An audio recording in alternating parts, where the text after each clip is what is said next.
이 시간 각자의 삶의 자리에서 그리고 예배의 자리에서 우리와 항상 함께 호흡하시고 항상 함께 하시는 임마누엘 하나님을 예배하는 사랑하는 형제 자매들을 그리스도의 이름으로 문안하고 축복합니다. 오늘은 성서본문 여호수아 1장 1절에서 9절의 말씀을 가지고 마음을 강하게 하고 담대히 하라 라는 제목으로 성령의 깨닫게 하시는 지혜를 간구하며 말씀을 나눠보고자 합니다. 요즘같이 많은 사람들이 우울해하고 삶에 대한 회의를 느끼며 살아가는 시간은 아마 우리가 경험한 시대 중에 손에 꼽을 것입니다.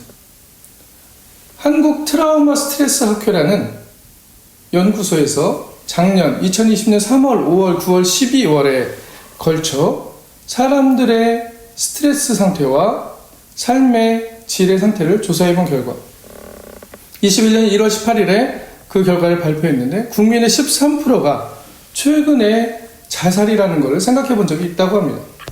코로나로 인해 이런 우울 위험군이 2018년보다 5배나 증가했다는 것으로 나타났습니다. 그런데 문제는 이러한 현상이 20대와 30대에서 더 두드러지게 나타난다 있습니다.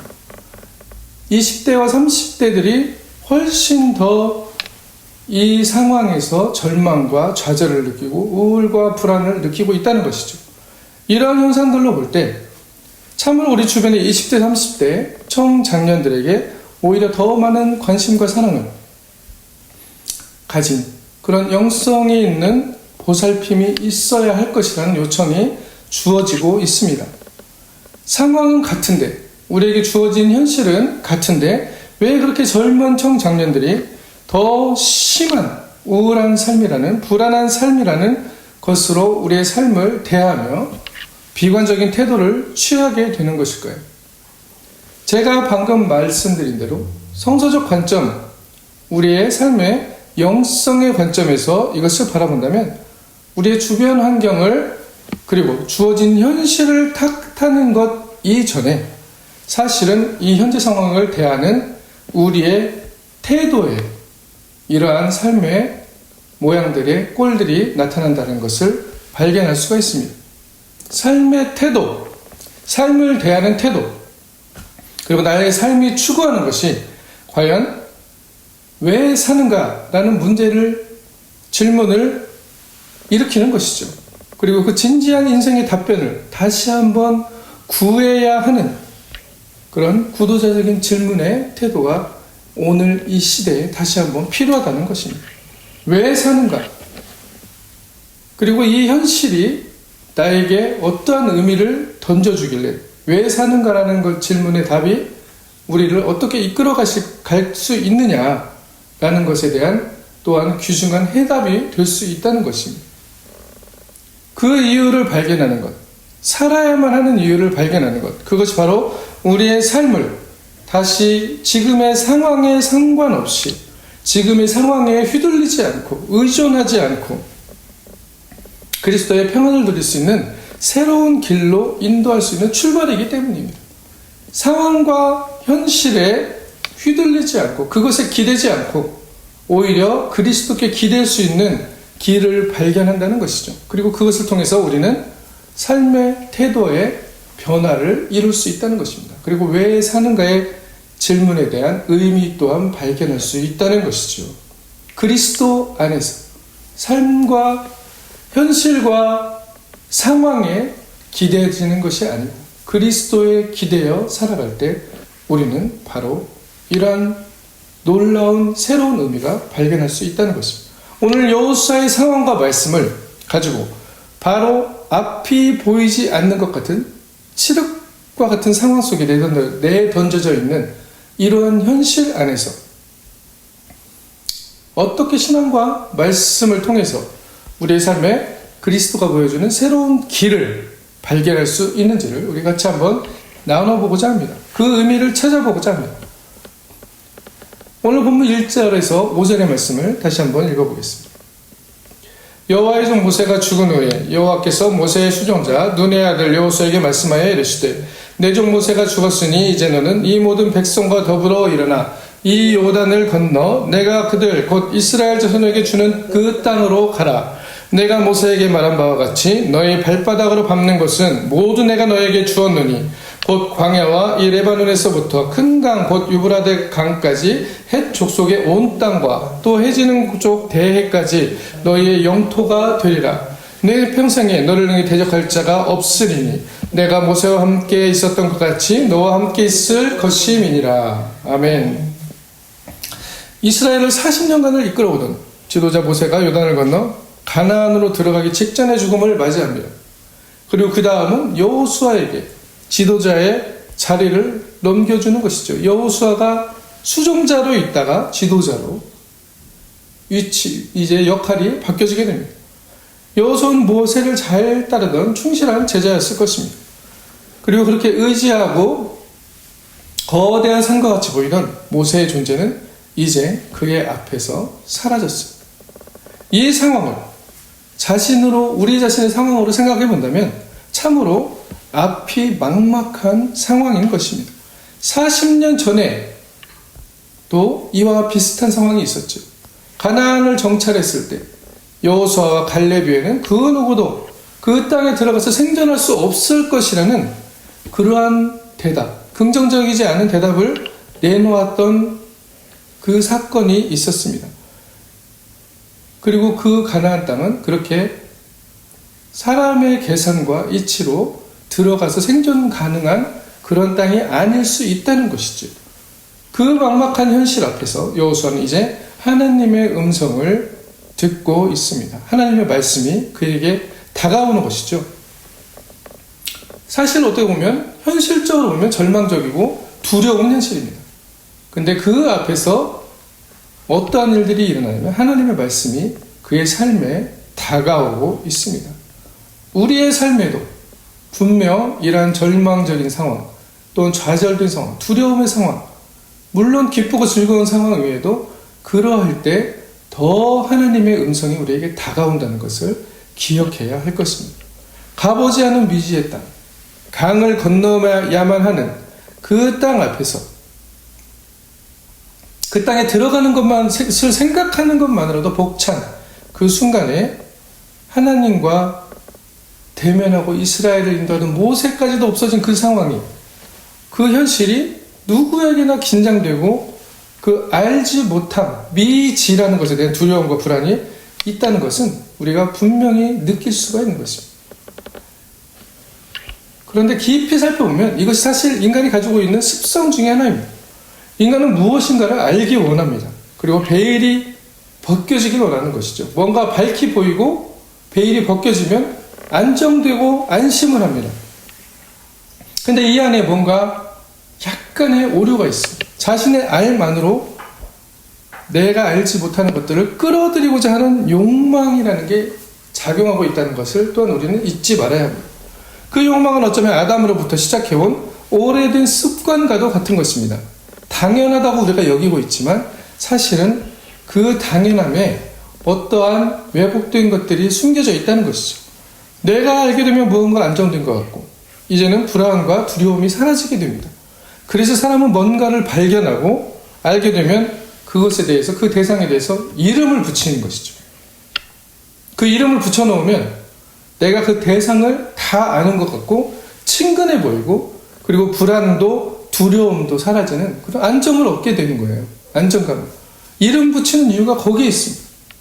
나의 알므로 그 모름을 끌어들이려는 욕망이 자리 잡고 있다는 것이죠. 그렇게 삶의 꼴을 살펴볼 때 인간이 아는 것은 그러나 한정이 되어 있습니다.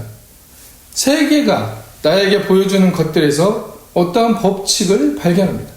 자연세계가 돌아가고 움직이는 것을 보면서 인간들은 어떠한 법칙을 발견합니다. 그리고 그것을 규칙을 만들어내는 거죠. 아, 이렇게 하니까 이렇게 되고 있구나 라는 규칙을 발견해냅니다. 그리고 그것을 어떻게 이것이 무엇이다라고 이름을 붙이면서 이것을 개념화 하는 작업을 통해 그것이 어떠한 대상이라고 알아가는 그 과정들이 생겨나게 된다는 것이죠. 과학의 법칙도 이러한 과정을 통해서 생겨나는 것입니다. 우리가 한때는 과학의 법칙이 절대적인 것이라고 신봉하던 때가 있었죠. 그렇지만 과학의 법칙도 세계가 돌아가는, 자연이 움직이는 곳 안에서 발견되어진 하나의 부분일 뿐임을 과학 또한 이미 인정했다는 것입니다. 그 거시적인 물리학이 완전하고 더 이상의 과학의 발전이 없을 거라고 생각했던 그 시대에 19세기 말에 양자역학이라는 것이 나타나면서 고전 물리학의 법칙을 완전히 뒤집어 버리는 결과들이 나타나는 것이죠. 이 세상이 돌아가는 규칙을 인간이 뽑아낸 그 한계가 여실히 드러났던 놀라운 과학적인 그리고 시대적인 패러다임의 전환이었습니다.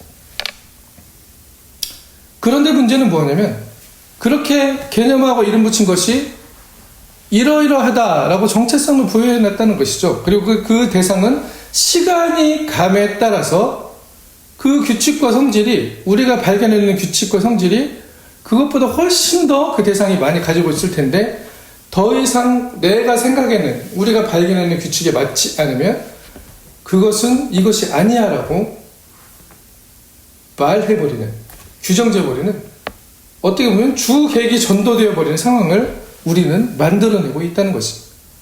인간이 하는 이러한 아이러니한 한계와 오류, 이것에 대한 깊은 성찰들을 우리는 시대를 통해서 계속적으로 발견하고 있다는 것이죠. 그러한데도 그것이 절대적으로 맞다라고 굳게 믿으며 사는 것이 또한 우리 삶의 꼴입니다. 자, 왜 이야기를 하고 있을까요? 우리가 이러한 모습으로 살아가고 있다는 것을 깨달으면 바로 내 한계와 오류로 가득 찬 왜곡된 지혜를 가진 사람임을 발견하는 그 순간에 우리가 진정으로 우리에게 다가오는 하나님의 말씀을 들을 수 있기 때문입니다. 이렇게 하나님의 말씀은 우리가 알지 못하는 곳으로 사실은 나아가라고, 내가 알고 있는 그 자리를 떠나 모름의 자리로 나아가라고 요청하고 있는 것이죠. 오늘 여호수아에게 요청하는 것과 같은 요청입니다. 그 요청에 귀를 기울일 수 있는, 더 나아가 그 요청에 순종할 수 있는 담대한 마음은 바로 내가 알고 있는 것, 내가 가지고 있는 이 상황, 정황, 이렇게 오류와 한계로 이것들이 이루어져 있음을, 내 삶의 꼴이 그러함을 발견할 때만이 하나님이 우리 각자의 삶에서도 말씀하시고 그 말씀이 우리에 다가오고 있다는 것을 발견하게 된다는 것이죠. 하나님의 말씀은 지금도 우리에게 엄청나게 다가오고 있습니다. 매 순간 다가오고 있습니다. 그것을 발견하지 못하는 이유가 무엇일까요? 나의 알매 갇혀있기 때문입니다. 내가 아는 것만이 전부인 것처럼 생각하고 살아가는 우리의 삶의 모습이 오히려 폐쇄적이 되어지는 것이고 하나님의 다가오는 말씀에 개방하지 못하는 우리의 삶의 모습이 되어진다는 것입니다. 그처럼 우리의 삶에 다가오는 하나님의 말씀을 듣게 되는 놀라운 복이 되는 길이 바로 나에 대한 진정한 깨달음, 내가 누구인가에 대한 깨달음, 인간이 무엇인가에 대한 깨달음, 그렇게 한계와 오류로 항상 알고자 하는 욕망으로 아담이 가지고 있던 그 왜곡된 지혜로 우리의 삶 안에서 우리가 모르는 것을 알므로 끌어들이면서 거기까지는 괜찮은데 그것을 전체라고, 모든 것이라고, 절대적인 것이라고 이름 붙이는 데에서 생기는 그 한계적이고 오류를 가진 인간을 발견하는, 그것이 바로 진정한 나를 보는 깨달음이라는 것입니다. 그리고 이런 왜곡된 지혜로 생겨나는 알매 오류를 인정하는 것, 그 모습을 알아차리는 것, 깨닫는 것, 내 지혜의 중심에서 그리스도를 향해 개방하는 것, 나를 왜곡될 지혜에서 구해 주실 구원자라고 인정하며 마음을 돌이키는 것, 그것을 우리는 회개라고 이야기할 수 있는 것입니다. 오늘 본문에서 하나님의 말씀은 이제 2절에서 이렇게 말씀하십니다. 내 종 모세가 죽었으니 이제 너는 이 모든 백성과 더불어 일어나 이 요단을 건너 내가 그들 곧 이스라엘 자손에게 주는 그 땅으로 가라 라고 요청하는 하나님의 말씀으로 다가옵니다. 그가 알지 못하는 세계로 모름의 자리로 나아가려는 하나님의 요청입니다. 그리고 그 요청의 근거는 어디에 있습니까? 바로 하나님의 약속에 있는 것입니다. 하나님의 말씀으로 하신 약속입니다. 하나님의 입에서 나온 말씀이, 말씀이 약속을 해놓으신 것이죠. 그 말씀이 진리이기 때문에 그 말씀은 변함이 없으시기에 그 약속은 또한 그대로 이루어질 것이라는 아주 신실한 근거가 되는 것입니다. 마태복음 5장 17절에서 18절의 말씀을 한번 찾아서 읽어보도록 하겠습니다. 마태복음 5장 17절에서 18절. 내가 율법이나 선지자를 폐하러 온 줄로 생각하지 말라. 폐하러 온 것이 아니요 완전하게 하려 함이니 진실로 너에게 이르노니 천지가 없어지기 전에는 율법의 1.1획도 결코 없어지지 아니하고 다 이루리라. 아멘. 하나님이 주시겠다는 약속을 하셨습니다. 가나안 땅을 내 자손에게 주시겠다는 약속을 하셨습니다. 무엇을 주시겠다고 하셨습니까? 삶의 터전이죠. 그 삶의 터전, 그들이 밟고 살아갈 수 있는, 발을 디디고 살아갈 수 있는 노예 생활을 하던 그 이집트의 삶에서 이제는 그들이 스스로 발을 밟고 디디고 하나님을 예배할 수 있는 그 삶의 터전으로 하나님께서 주시겠다라고 약속을 하셨다는 것입니다. 이미 약속에 놓으셨다는 것이죠. 그리고 이미 하나님으로부터 말씀드려진 그 약속에 근거하여 신실하고 변함없는 1.1도 변함없는 그 약속에 근거하여 하나님은 모세도 없고 알지도 못하고 그 두려움과 불안이 있는 미지의 땅으로 이스라엘을 이끌어 들어가라고 여호수아에게 지금 요청을 하고 계시는 것입니다. 이 요청은 하나님을 신뢰하는 자리로 하나님이 직접 이끄시는 부르심의 한 행위입니다. 여호수아 1장 3절에서 5절을 오늘 본문 말씀을 계속해서 읽어보겠습니다.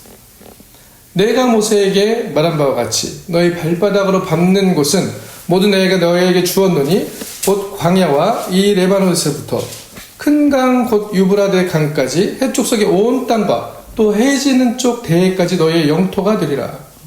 발바닥으로 밟는 곳은 모두 내가 너희에게 주었노니 발바닥으로 밟는 것이 의미하는 것이 바로 하나님이 약속하신 땅입니다. 이 약속이 여호수아와 이스라엘에게는 하나님의 약속이었고 그리고 그 하나님의 약속이 요청이 되어 떠나라라는 말씀으로 여호수아에게 들려지고 있는 것이죠. 그 모름이 넘실거리는 신뢰의 자리로 발걸음을 옮기라라고 말씀하고 있는 것입니다. 하나님의 부르심은 바로 이렇게 우리의 삶에서도 매일매일 일어납니다. 그리고 그 부르심에 대한 응답이 바로 신앙이라고 얘기할 수 있습니다. 하나님을 신뢰함입니다. 마치 아브라함이 갈 바를 알지 못하고 떠났던 것처럼 하나님은 우리의 삶에서 그리고 여호수아와 이스라엘의 삶에서도 항상 나의 암과 익숙함, 그 자리, 이 자리에 안주하려고 하는 그 삶의 모습에서 그리고 그것에 기대어 살려고 하는 그 안정됨에 나의 삶에 기대어 살려고 하는 그 삶의 자리에서 신앙의 자리로 우리를 요청하신다는 것이죠. 부르신다는 것입니다. 히브리서 11장 8절 같이 한번 읽어보도록 하겠습니다. 히브리서 11장 8절 믿음으로 아브라함은 부르심을 받았을 때에 순종하여 장래 유업으로 받을 땅에 나아갈새 갈 바를 알지 못하고 나아갔으며 믿음으로 부르심을 받았을 때 하나님이 요청하실 때 장래 유업으로 받을 땅에 나아갔을 때 하나님은 약속하시고 계십니다. 우리에게 유업으로 받을 땅을 이미 약속하셨습니다. 그 약속의 땅에 나아갈 때 어떻게 나아갑니까?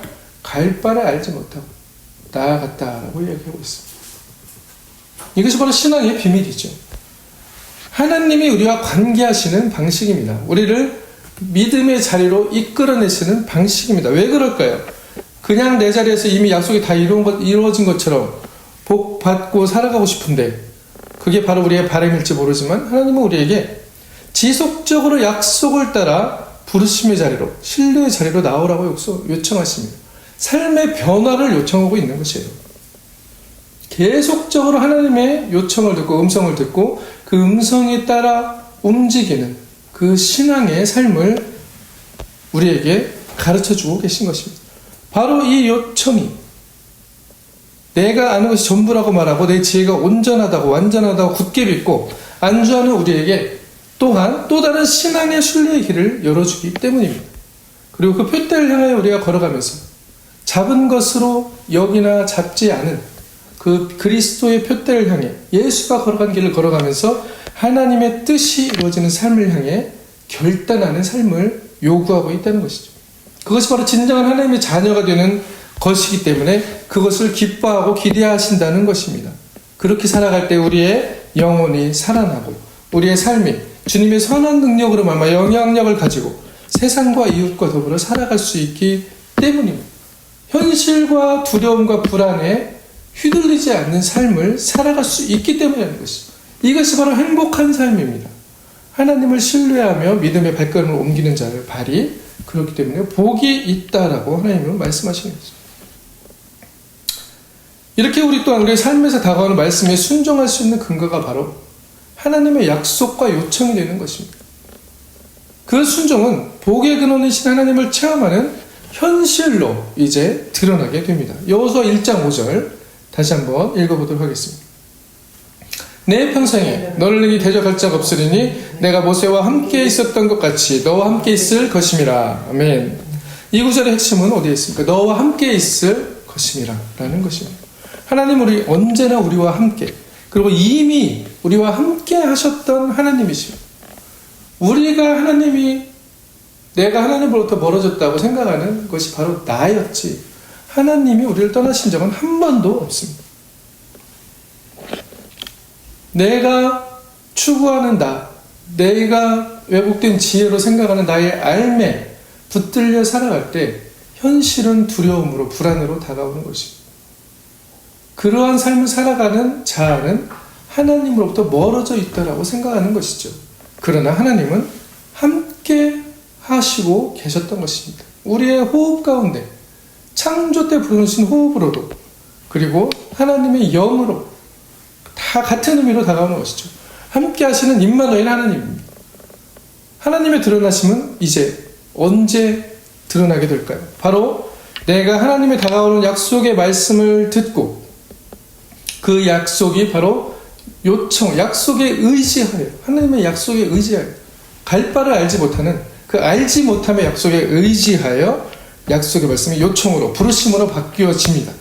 그리고 바로 그 요청 부르심에 내가 응답할 때 그 부르심에 응답할 때 알지 못함의 미지의 불안과 두려움을 넘어서서 응답할 때 하나님이 함께 하심이 현실에서 드러나고 체험되어지는 놀라운 일들이 일어나게 되는 것입니다. 우리의 삶의 현실에서 하나님과 대면하게 된다는 것이죠.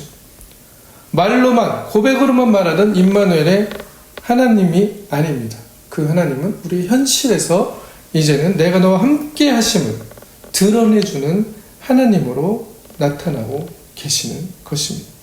이 행위가 바로 신앙이고 믿음이며 우리의 삶에 하나님의 현존을 보게 하는 놀라운 능력의 삶, 기적의 삶이 된다는 것이죠. 그래서 믿음을 고린도후서 기자는 이렇게 얘기합니다. 고린도후서 5장 7절 이걸 한번 찾아보도록 하겠습니다. 고린도후서 5장 7절 이는 우리가 믿음으로 행하고 보는 것으로 행하지 아니함이로라. 보는 것은 무엇입니까? 내가 규칙을 발견하고 규칙을 끌어내서 개념화시킨 것들이죠. 그것들로 행하지 않는다는 것입니다. 그게 무슨 말이에요? 내가 알고 있는 것이 절대화할 수 없는 것임을 인정하고 그리스도의 그 놀라운 미지의 세계로 신앙의 세계로 나오라는 것이죠. 그게 바로 우리가 믿음으로 행한다는 것의 의미입니다. 어떤 것을 굳건하게 붙든다는 의미보다 훨씬 더 넓은 자유의 의미가 있습니다. 그러나 이 자유의 의미에는 갈 바를 알지 못하고 떠나는 두려움 그리고 불안을 넘어서는 신앙이 있습니다. 참 믿음은 이렇게 나의 알매 자리를 어떻게 보면 박차고 나가는 나의 삶을 떠나는 삶을 이야기합니다. 이것을 철학적인 용어로 말하면 나는 실존한다 엑스스티렌이라고 얘기하지만 그것을 말하면서 동시에 나는 탈존 나로부터 탈출한다라고 얘기할 수 있는 거예요. 엑시스티레라고 얘기할 수 있는 것이에요. 그렇게 세계는 놀라운 알아차림을 우리는 성서를 통해서 발견할 수 있다는 것이죠. 나의 삶의 자리를 탈존, 내가 안정되다고 생각하는 것, 이것이 전부라고 생각하는 것, 그것을 탈존, 즉 박차고 나오는 것, 그 모름으로 부르시는 하나님을 신뢰하며 나와야만이 우리는 그 순간에 내가 모세와 함께 있었던 것 같이 너와 함께 있을 것임이라 라는 그 놀라움으로 이끄신 하나님과 대면하는 복을 누리게 되는 것입니다. 이거는 매 순간 우리의 삶에서 이루어질 수 있는 엄청난 기적의 열쇠들입니다. 이것을 바꿔 말하면 히브리서 기자가 이렇게 이야기합니다. 히브리서 11장 1절에서 2절을 같이 한번 읽어보도록 하겠습니다. 믿음은 바라는 것들의 실상이에요. 보지 못하는 것들의 증거니 선진들이 이로써 증거를 얻었느니라. 보이지 않는 것들이 바로 이러한 의미입니다. 종교개혁의 깨달음에 중요한 영감을 주었던 로마서 1장 17절의 말씀도 같은 의미로 새길 수가 있습니다. 복음에는 하나님의 의가 나타나서 믿음으로 믿음에 이르게 하나님, 믿음으로 믿음에 이르게 하나님, 기록된 바 오직 의는 믿음으로 말미암아 살리라 함과 같으니라. 같은 의미로 새겨질 수가 있습니다.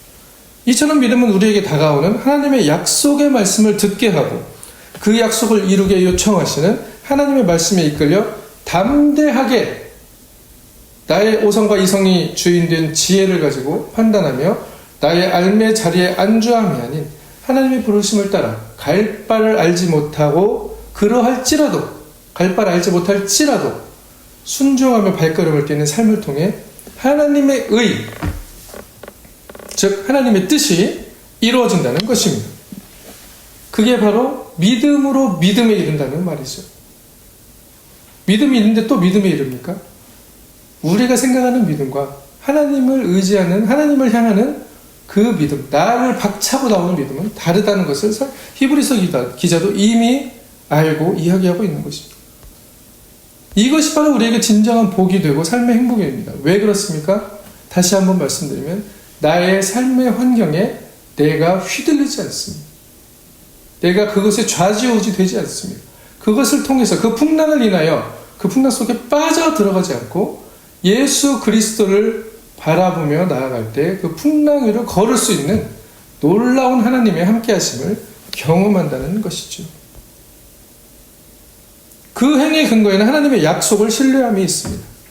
하나님이 우리에게 주실 땅, 내가 밟을 삶의 터전, 내가 살아갈 수 있는 삶을 주셨다는 것이죠. 그렇기 때문에 그 삶을 살아가지 않을 수 없는 우리에게는 책임이 있다는 것입니다.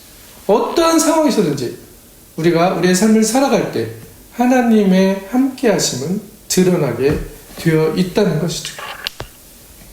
그리고 그 믿음은 우리의 마음을 강하고 담대하게 만드는 것입니다. 여호수아 1장 6절에서 9절 본문 말씀을 읽어보겠습니다. 강하고 담대하라. 너는 내가 그들의 조상에게 맹세하여 그들에게 주리라 한 땅을 이 백성에게 차지하게 하리라. 오직 강하고 극히 담대하여 나의 종 모세가 내가 명한 그 율법을 다 지켜 행하고 우르나 좌우르나 치우치지 말라. 그리하면 어디로 가든지 형통하리니 이 율법책을 내 입에서 떠나지 말게 하며 주야로 그것을 묵상하여 그 안에 기록된 대로 다 지켜 행하라. 그리하면 내 길이 평탄하게 될 것이며 내가 형통하리라. 내가 내게 명령한 것이 아니냐. 강하고 담대하라. 두려워하지 말며 놀라지 말라. 내가 어디로 가든지 내 하나님 여호와가 너와 함께 하느니라 하시니라. 강하고 담대한 마음은 참으로 요단을 앞에 두고 이스라엘과 모름이 가득한 땅으로 나아가는 여호수아의 현실뿐 아니라 우리의 삶에서도 이렇게 많은 이들이 우울과 불안으로 고통받고 자살만을 생각하는 사람들이 늘어가는 이 삶의 현실에서 우리에게 다가오는 하나님의 말씀이기도 합니다. 나의 현실이 사망의 음침한 골짜기와 같으십니까? 앞뒤가 꽉 막혀서 사방으로 우겨쌈을 당한 것 같으십니까? 그러나 하나님의 말씀은 오늘 다시 우리에게 다가오십니다. 너무 안타까워서 여호수아서에서는 심지어 명령까지 하시죠. 내가 내게 명한 것이 아니냐. 극히 담대하라고 말씀하십니다. 담대함의 근거는 어디에 있습니까? 하나님의 약속입니다. 내가 내게 명령한 것이 아니냐. 강하고 담대하라. 두려워하지 말며 놀라지 말라.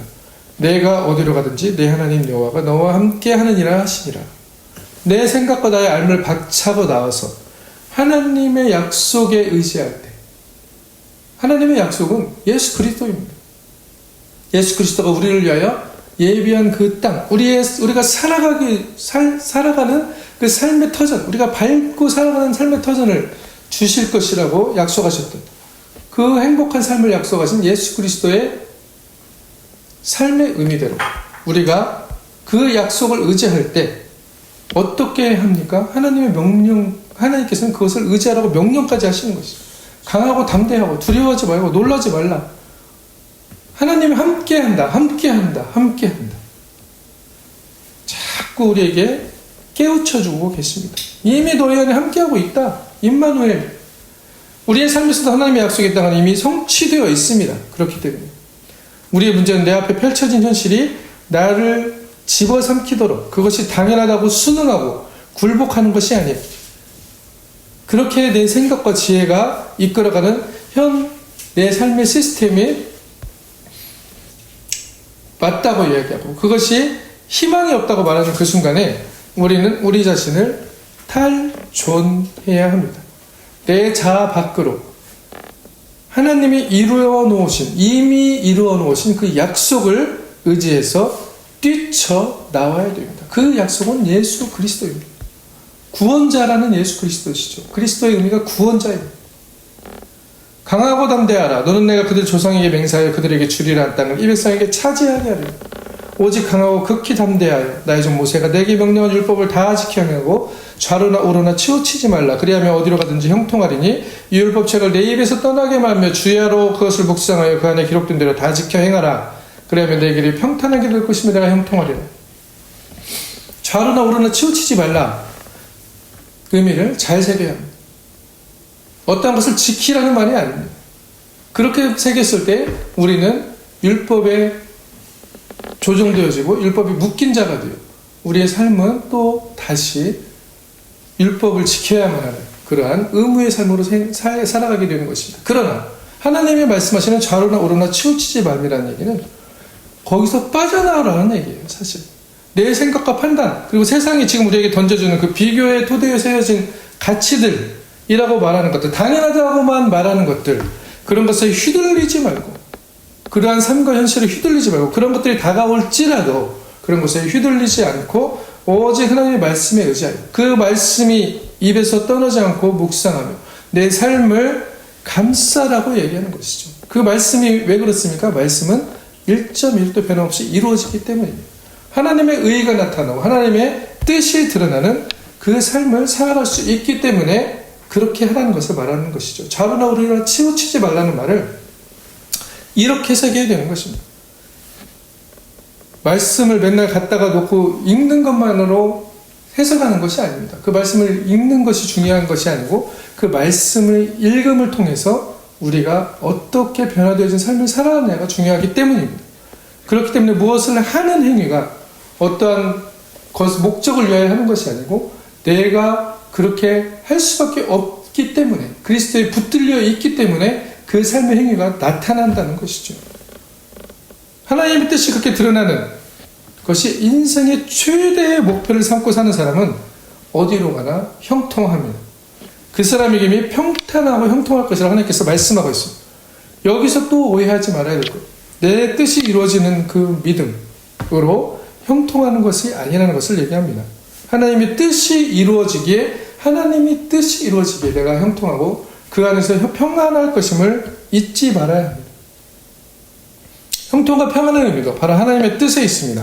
그렇게 하나님만을 바라는 것이 형통과 평안으로 가는 길이기 때문이지요. 내가 내게 명령한 것이 아니냐. 하나님이 명령까지 하시면서 우리에게 강권하십니다. 강하고 담대하라. 두려워하지 말며 놀라지 말라. 내가 어디로 가든지 내 하나님 여호와가 너와 함께 하시느니라. 우리가 담대하고 두려워하고 놀라지 않을 이유가 내가 어디로 가든지 내 하나님 여호와가 너와 함께 하느니라라는 하나님의 말씀입니다. 약속입니다. 아버지 입에서 나오는 모든 말씀은 그렇게 영원하고 언제나 이루어집니다. 이사야 40장 48절의 말씀을 찾아보도록 하겠습니다. 이사야 44, 8절. 푸른 마르고 꽃은 시드나 우리 하나님의 말씀은 영원히 서리라 하라. 아름다운 소식을 시온에 전하는 자여, 너는 높은 산에 오르라. 아름다운 소식을 예루살렘에 전하는 자여, 너는 힘써 소리를 높이라. 두려워하지 말고 소리를 높여 유다의 성읍에게 이르기를 너희 하나님을 보라 하라. 아멘. 여호수아는 분명 다가오는 하나님의 약속의 말씀과 요청에 응답하여 모세와 같이 담대한 마음으로 삶의 결단을 하였습니다. 그리고 이스라엘을 이끌어 하나님의 약속이 성취되는 하나님의 놀라운 함께하심을 체험하고 대면하였습니다. 우리의 삶은 어떨까요? 현실이 우리를 두르고 삶이 우리 편이 아니라고 생각하는 마음이 들 때 우리는 어떠한 결단을 해야 되겠습니까? 이 순간이 바로 불안과 두려움을 넘어서 하나님의 부르심으로 나아가는, 응답하는 놀라운 결단의 순간입니다. 불안과 두려움이 내 삶의 좌절과 절망이 있을 때 그것이 끝이 아니라는 것을 하나님은 다시 한번 얘기해 주는 것입니다. 그것이 오히려 우리에게 약속의 땅으로 나아갈 수 있는 디딤돌로 하나님께서는 삼아주신다는 것입니다. 우리와 함께 계신다는 약속을 통해서 이루어주신다는 것이죠. 오늘 우리에게 다가오시는 하나님의 약속의 말씀을 붙드시기를 바랍니다. 그 말씀을 신뢰하시기를 바랍니다. 약속의 땅이 이미 주어졌다고 말씀하시며 그곳으로 발을 옮기라고 하는 하나님의 요청에 응답하시기를 바랍니다. 그것을 위해 우리는 나의 생각과 나의 지혜를 통해 세상을 보고 비교하며 집착하는 마음을 가지고 있는 것에서 돌이켜야 합니다. 나를 우울하게 하고 불안하게 하는 것이 바로 이 비교와 집착이 만들어내는 진정한 내가 아니기 때문에 드러나는 것임을 깨닫고 그 왜곡된 지혜를 소유한 자아에서 하나님의 말씀에 의지해서 뛰쳐나와야 합니다. 이것이 바로 자기 부인이라고도 얘기할 수 있습니다. 탈존입니다. 자기 십자가를 지는 것입니다. 믿음의 행위이고 하나님을 향한 용기 있는 결단입니다. 이러한 결단이 있을 때 우리의 삶은 담대한 마음으로 변화합니다. 어디를 가든지 형통하고 평안한 삶으로 하나님께서 이끌어 가십니다. 하나님의 용기를 부여받는 새로운 존재가 됩니다. 실망과 좌절이 더 이상 나를 불안하게 하고 두렵게 하지 못합니다.